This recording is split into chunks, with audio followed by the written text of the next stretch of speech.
Okay, let's dive right into this explainer. Today, we're going to completely demystify organizational behavior, and we'll be doing it through the lens of a genuinely brilliant metaphor from our source material, our inner weather. Think about it for a second. Every single workplace is its own ecosystem, right?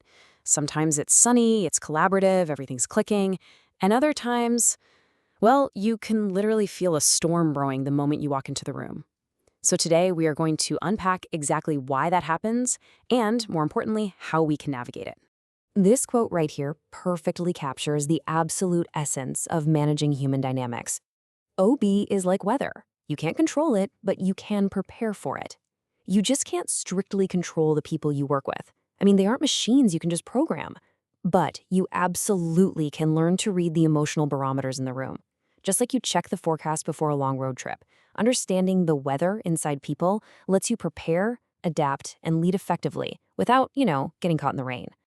Let's kick things off with Section 1, Decoding Organizational Behavior. So organizational behavior, or OB, isn't just about cold, hard productivity metrics. It's really the lived experience of emotion, motivation, and relationships. It's basically the invisible glue holding a company together. Understanding these dynamics is what actually improves interpersonal understanding and enhances leadership. It's the secret sauce that drives satisfaction and collaboration in a team. And when a company is going through massive changes or trying to foster a truly ethical, inclusive workplace, an understanding of OB is the map that guides everyone through that turbulence. Now, our understanding of the workplace has evolved dramatically over the years. We started way back with classical theory, which basically treated organizations like giant, rigid factories focused purely on structure and efficiency. But over time, moving through human relations and cognitive theories, there was this massive game-changing shift. We actually began to recognize the nuanced cognitive, emotional, and relational needs of employees. We realized that, hey, people are part of complex, interdependent systems, and that context, the actual environment they are in, matters immensely. Moving right along to Section 2, Personality and Perception Filters. Okay, so our personality acts as our baseline. It's our default weather pattern. It's the sum of traits that fundamentally dictates how we communicate with our peers, how we make decisions when the pressure is on, and how we resolve conflicts when they inevitably pop up. Understanding your own baseline is really the very first step in learning how to read the room. And that brings us to the major models we use to map out these traits, like the famous Big Five. Think about the people you work with every day. For instance, a person scoring really high on the agreeableness trait, they might find group conflict incredibly draining. They naturally absorb the emotional turbulence around them like a sponge, mostly because their default state is just trying to keep the peace and keep everyone happy. Knowing this about a colleague completely changes how you'd approach a disagreement with them, right? On the flip side, a type A personality might naturally dominate a debate. They are super competitive, they push hard for results, and while that can absolutely drive a project forward, it can also sometimes create its own storm systems within a team, leaving other people feeling a bit bowled over. Type B individuals, however, bring a much more relaxed, easygoing energy. Honestly, that can be exactly the calm needed in high-pressure situations. Neither type is inherently wrong, but they definitely create very different weather patterns. But wait, our traits are really only half the story. We also have to contend with our perception filters. These filters, things like selective perception, the halo effect, or stereotyping, can completely distort reality. They cause us to unfairly misjudge colleagues based on just a single trait or a past experience or an assumption about their identity.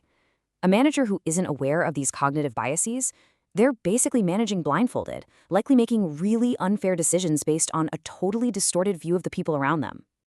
Let's shift gears to Section 3, Values, Attitudes, and Learning.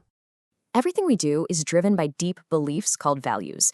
Our source material splits these into two distinct categories, and it's super interesting. Terminal values are your ultimate end goals, what you're striving for in the grand scheme of life, things like freedom or happiness. Instrumental values, on the other hand, are the methods or behaviors you use to actually get there, like valuing honesty or discipline. If a workplace requires a person to compromise their instrumental values, say asking them to be dishonest to hit a sales goal, it creates massive internal friction. And those values directly shape our attitudes in a very clear three-step sequence. It goes like this. First, the cognitive step. Let's say you deeply value fairness. That's your belief. Second, the affective step. You see a coworker constantly cutting corners, and because you value fairness so much, this triggers an upset negative feeling. Third, the behavioral step. That feeling finally results in an action. Maybe you report them, or maybe you just mentally disengage from the project. Understanding this 1, 2, 3 sequence helps us see that an employee's negative action is usually just the result of a much deeper value being violated. Our behaviors are also further modified every single day through learning. How we're managed dictates how we learn to act.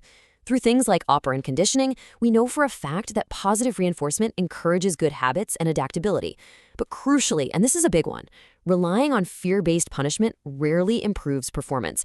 Instead, it almost always just leads to anxiety and a closed-off, super defensive team. People learn best when they observe good modeling and get constructive, positive feedback.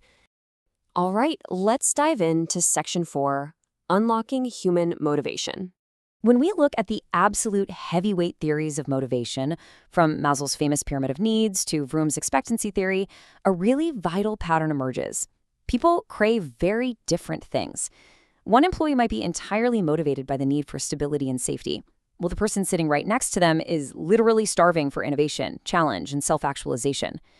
A good manager doesn't just slap a one-size-fits-all approach on everyone. They actively listen to decode exactly which of these theories applies to which person.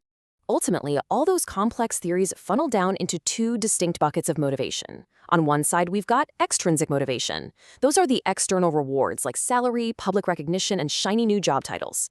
On the other side, we have intrinsic motivation, the internal drive fueled by purpose, the pure joy of the work itself, and the desire for personal growth. Think about this perspective for a second.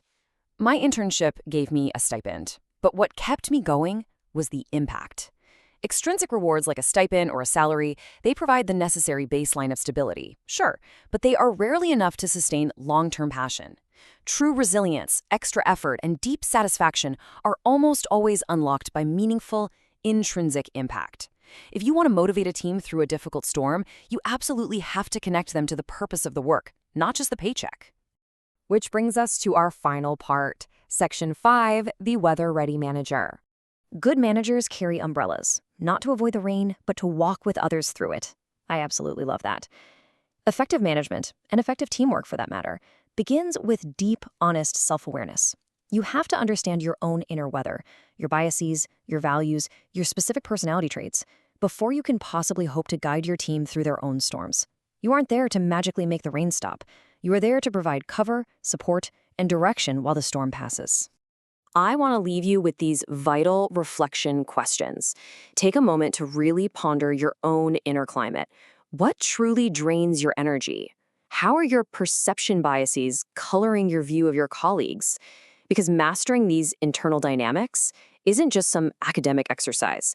It is the true secret to organizational success.